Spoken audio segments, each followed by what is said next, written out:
I went to a local comic show and I was looking for high grade comic books. And I found a bunch. Not all of these are high grade, but some of them are. Let's take a look at what I picked up and why. Up next on this video from Bronzeville Comics.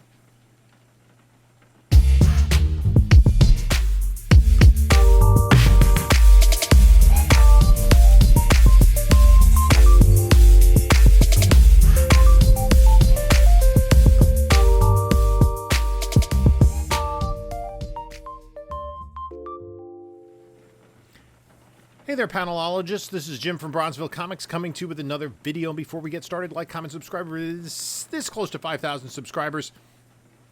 We're going to be running the 5,000 subscriber giveaway during the month of December, picking a winner at the beginning of the new year.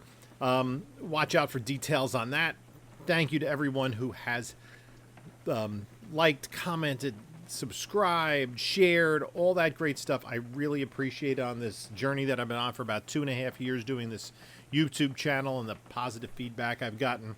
It's been a lot of fun. Also follow us on other socials. Instagram, Bronzeville_comics, Whatnot, Bronzeville_comics. We do sales every Monday night at 10 p.m. Eastern Time.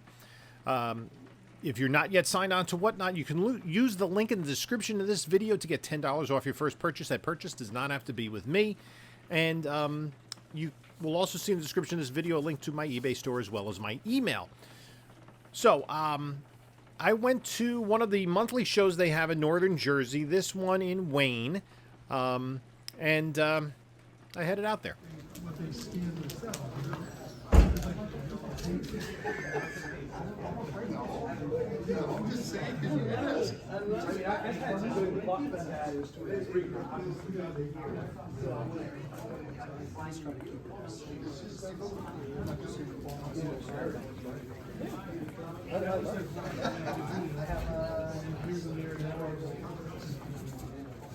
Reprint. This one has 6 reprints. So there's a guy in there. I guess. Yeah. It's not in Mile High.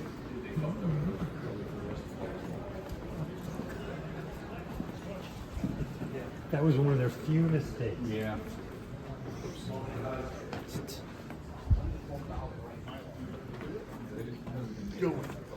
Canada, they have a sale right now. I think it's like they say silver flat. But we wanted white silver on there. 7 4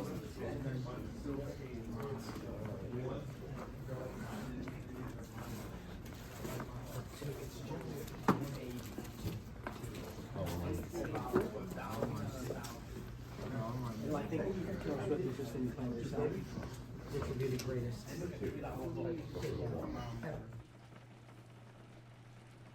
So I was starting to, I got there, I was flipping through boxes and talking to people, you know, running into Street Side Anthony and E-Rod and some other members of the community. And I was like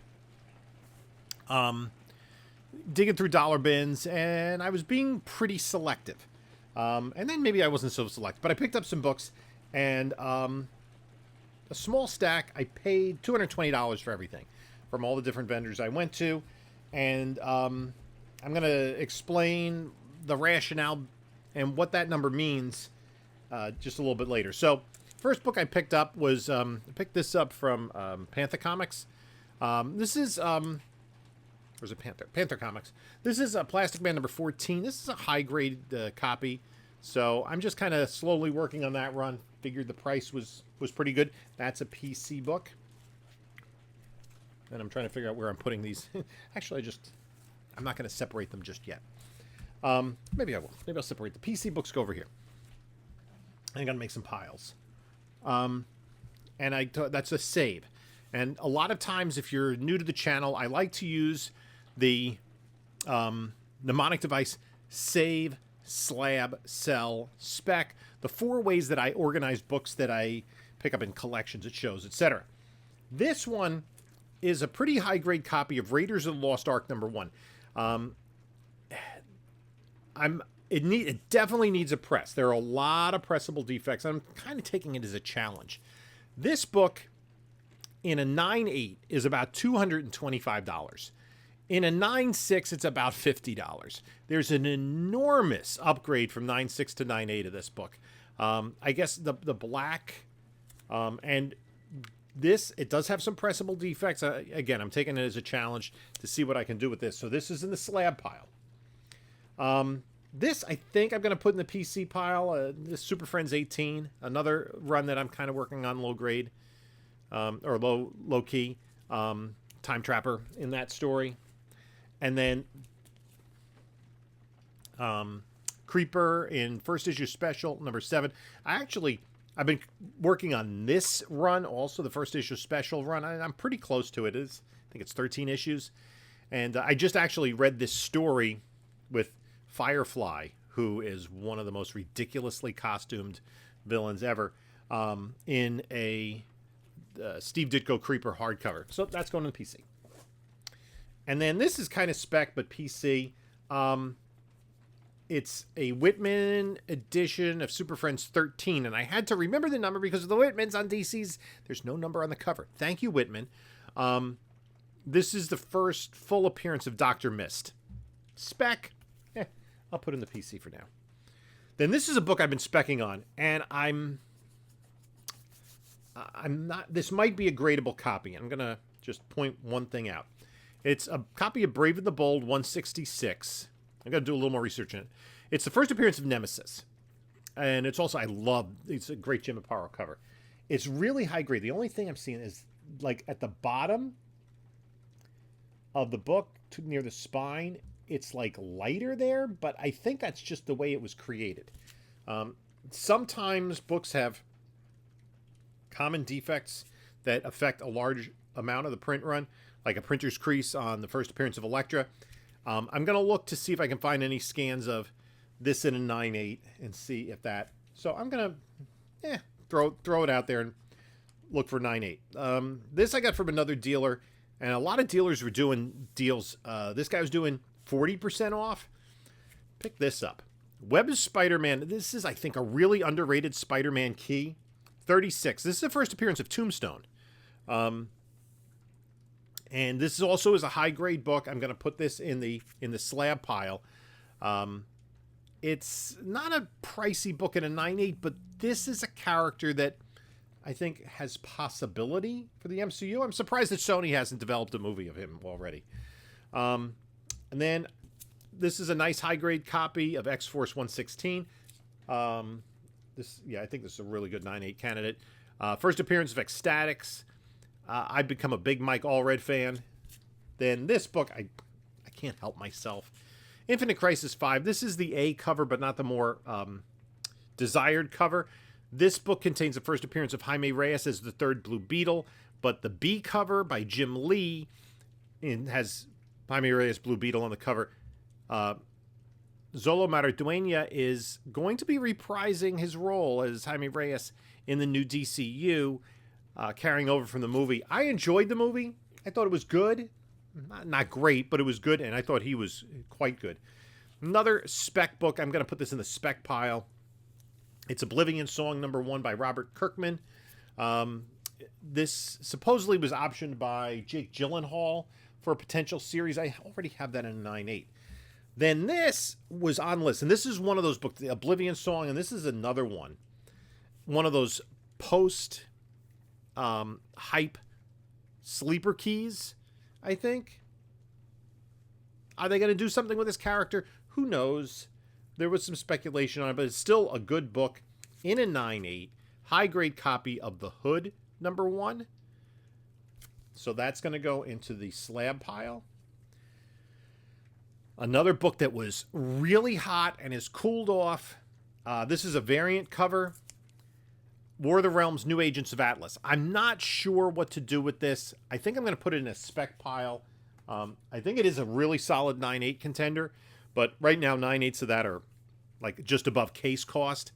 So we'll see if those characters do get used in the MCU. Maybe we'll see something with that book. But the A cover is got a ton of 9.8s out there.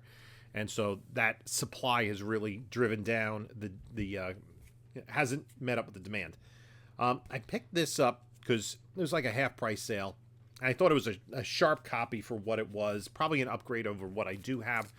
And it's Adventure Comics 329, First Bizarro Legionnaires. Not a big deal, but it's just one of the Adventure Comics run. It's a solid mid-grade. Does have a couple of little issues, but nothing major. Presents very well. That is in the save pile. Then this book, another one. This made lists a few months ago as the new series was coming out, if you're not familiar. This is Captain America 405, the first appearance of Cap Wolf. This is a very sharp copy. This is going in the slab pile. There's an alternate Earth with Captain America and his Howling Commandos, or Cap Wolf and his Howling Commandos. This book, though, has been a fairly pricey 9.8 for a little while. Then this book, I already have it in 9.8, but I could use another. This is Green Lantern number 201. It's still entitled Green Lantern, despite the trade dress. The indicia still says Green Lantern. It's volume 2, 201. It's the first appearance of Kilowog. Sharp copy. And then these next two are going in the PC. They're kind of connected. It's Icon numbers 39 and 41. I had stopped collecting this prior to this, and these milestone books, the print runs were diminishing as the issues went on later in the series, most notably Static. Those last couple of issues, that last issue is very pricey. So I'm going to put those in the PC, maybe try to finish the Icon run. Ren and Stimpy number 1. Let's try to slab that up. It's still in the poly bag. And then this I picked up. I think I have it, but another one like that, Adventure Comics, it looked really sharp. And that's Superboy 181. This is a 1972 book. So I thought, at the very least, I haven't yet completely cataloged my PC after the SOs. So I'm not up to the SUs yet, which is quite a hump to get over. The SPs, the SUs.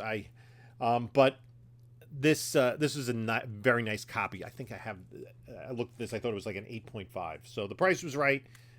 Figured I'd pick that up and enhance the 72 collection. So that goes in the PC, but in a separate location. And then there was one vendor there who has a lot of gold and silver, and I picked up 2 books from him in particular. Just, grabbing them because I'm going to use them as giveaways for my gold and silver show, which will have been last night on Whatnot. Gomer Pile number 2. Nice photo cover with Jim Neighbors. You have to be of a certain age to understand this. It was funny. Jim Neighbors, this character started in the Andy Griffith Show, and he got his own spin-off series. But Jim Neighbors talked like a little bit of a yokel, like kind of dim-witted character, but he was also an accomplished singer. And for you auto racing fans, he, for many years, until later in his life, he would come to the Indianapolis 500 every year and sing Back Home Again in Indiana. My parents, when I was growing up, they had very eclectic, oddball musical tastes. And they only had a handful of 8 tracks, and one of them was Jim Neighbors' Greatest Hits. They did not... I don't know where. They also had Jackie Gleason's Greatest Hits. I don't know where. Anyway, I also picked up this Adventures of the Jaguar number 6. And then from that same... it's a low-grade one. It does have this kind of rip all the way through the book, I believe. But it's going to be a giveaway. And then I was able to find a fairly nice copy to fill in a part of my collection, and it's Sparkler Comics number 55 from May of 1946 with Ernie Bushmiller's Nancy and Sluggo on the cover. Unfortunately, it has some writing. That's pencil. You can't erase it off the yellow. I'm going to see if Absorbing will help that, but you don't want to take any of the yellow cover off. The only other thing that's really wrong with the book is this little tear here. The staples are really solid. There's no major creases, no major stains. This is not one of the major keys from May of 1946. This is one of the books that reprinted newspaper strips. So you see Nancy and Sluggo's in here, and Tarzan, and a bunch of other strips. Basically, 2 Sunday funnies maybe to a page. So there were other books like this, King Comics, Ace Comics, and I'm not sure if this was David McKay publishing. It might have been. David McKay was the one that did a lot of those. But occasionally there's a key in here, first appearance in comics of newspaper strip characters, but I was happy just to add this to the collection. Now, I mentioned how much I spent up front, and that goes in the May 1946 box. I mentioned how much I spent up front. It was $220. So, 2 of those giveaways. These books, I have 2, 3, 4, 5, 6, 7, 8, 3, 6, 9 comics that I'm gonna that I think are potential 9/8s, right? If I hit on 2 of them, everything else is free. Even when you include like grading costs and everything like that. If I hit on 2 of the 9, everything is free. And like basically, or even 1. Like if this comes back in 9/8, right? And I'm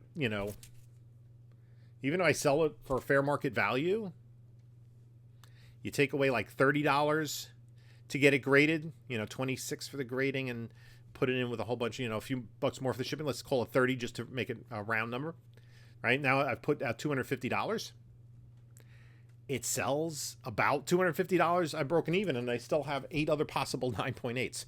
So that's kind of, when I go to a show, I'm either looking for a nice book or books for the PC, or just some, run fillers that I can pick up reasonably inexpensively. And then I'm looking for high grade books that I can turn around and grade and increase the value of the collection. Now, of these 9, like I said, I already have the Green Lantern. I already have I might keep this if I get it in a 9/8.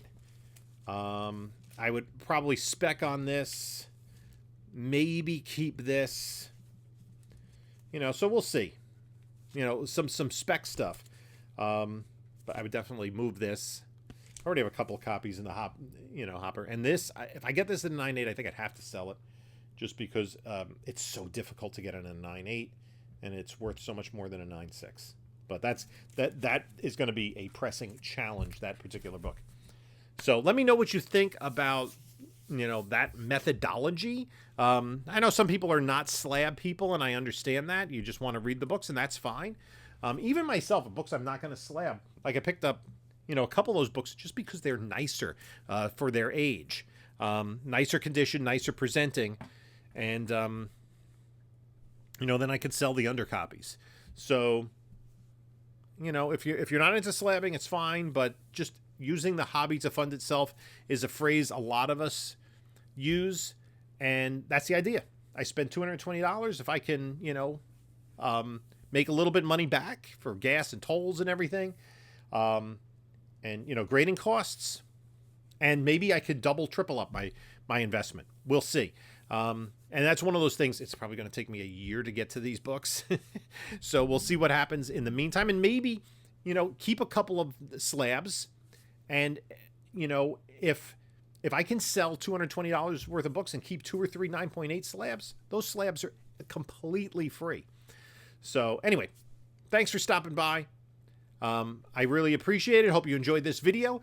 I have a couple of other videos here. And this is Jim saying until next time, enjoy your comics.